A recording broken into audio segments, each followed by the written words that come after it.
আসসালামু আলাইকুম বন্ধুরা, আশা করি সবাই ভালো আছেন। আমরাও ভালো আছি। আজকে আমরা আমাদের যে সবগুলো কোয়েল পাখিকে নিয়ে ইনশাল্লাহ একটা ভিডিও বানাবো। আশা করি আপনারা সবাই পুরো ভিডিওটা দেখবেন।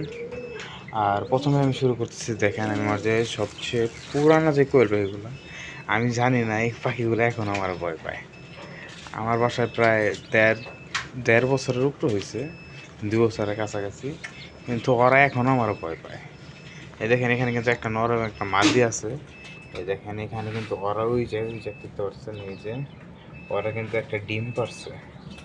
আমি ডিমটা বের করে ফেলি। একটা ডিমগুলো আম্মু বের করে, আসলে আমি ওরা ওই যে প্রতিদিন বিকালবেলা এই ডিমটা পারে। দেখেন আসলে ওদের যে অনেক বয়স হয়ে গেছে, তো আসলে ডিমগুলো ছোট হয়ে গেছে অনেক। আর ডিমের কালারটাও জানি কেমন হয়ে গেছে।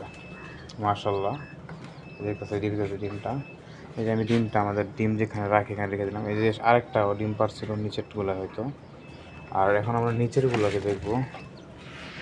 মাশাল্লাহ দেখেন, আল্লাহর রহমতে আজকে আমি 2 জায়গা থেকে ডিম পেলাম একসাথে। এই দেখেন নিচে কিন্তু আরেকটা ডিম পারছে। এখন কিন্তু আরও একটা ডিম এখানে রয়ে গেছে। আলহামদুলিল্লাহ, আমার বাসায় যদি আপনারা সবচেয়ে ভালো বলেন যে ভাই আপনি যে ছাগল পালেন, ছাগল পালেন, কবুতর পালেন, মুরগি পালেন, সবচেয়ে লাভজনক যদি বলেন, আমি বর্তমানে সবচেয়ে লাভজনক মনে করি শুধু করে থাকি। তাই আমি আপনাদের বলবো, যারা পারেন কোয়েল পাখি পালতে পারেন, কয়েকটা ডিমের চাহিদা পূরণ হবে। আর কোয়েল পাখি কিন্তু খুব কম খাবার খায়, তো ডিম পারে, আবার ওদের ডিম অনেক প্রোটিনও, ঠিক আছে? তাই বলি আমি এই ডিমটাও বের করে ফেলি। তাই বলি আপনারা চাইলে কোয়েল পাখি পালবেন। আমার জন্য 3টা কোয়েল পাখি মাসে 1.5 কেজির মতো খাবার লাগে। আমি একটু বেশি করে খাওয়াই, আমি অন্য কোনো খাবার দিই না। 1.5 কেজি করে খাবার লাগে। এর মধ্যে আমি ধরেন যে ব্রয়লার ফিড দিই কিছু, আর লেয়ার ওয়ানটাই বেশি হয়।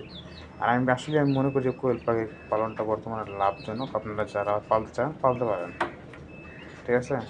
আশা করি ভিডিওটা ভালো লাগছে। ভালো লাগলে লাইক করবেন, পরবর্তী ভিডিও সাবস্ক্রাইব করবেন। আসসালামু আলাইকুম।